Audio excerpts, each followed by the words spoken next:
जामिया कराची में तलबा के लिए ड्रेस कोड का नफाज कर दिया गया। जामिया ने ड्रेस कोड को फॉलो करने का नोटिफिकेशन भी जारी कर दिया। डॉन न्यूज से गुफ्तगू में स्टूडेंट एडवाइजर नोटिफिकेशन रजा ने बताया कि ये इक़दाम नए आने वाले तलबा की रहनुमाई और उनमें नज़्म व ज़ब्त कायम रखने के लिए किया गया। मज़ीद तफसीलात इस रिपोर्ट में।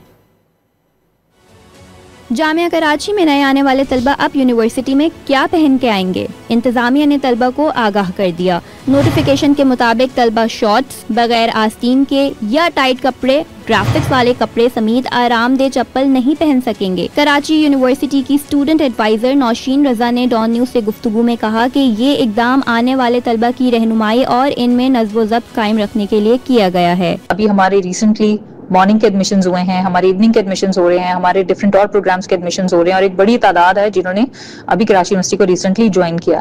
तो ये जो हमारे नए आने वाले स्टूडेंट्स हैं, इनकी इन्फॉर्मेशन के लिए ताकि ड्रेस कोड के हवाले से जो कराची यूनिवर्सिटी की पॉलिसी है उसका इल्म हमारे नए आने वाले स्टूडेंट्स को हो जाए। और कराची यूनिवर्सिटी का जो कोड है उसके अंदर भी ये मेंशन है कि स्टूडेंट की जो अपीयरेंस है मॉडेस्ट होनी चाहिए, उनकी ड्रेसिंग मॉडेस्ट होनी चाहिए। नोटिफिकेशन में तलबा को ये भी मुतला किया गया है कि ऐसे लिबास से गुरेज करें जो इश्तियाल अंगेज हो।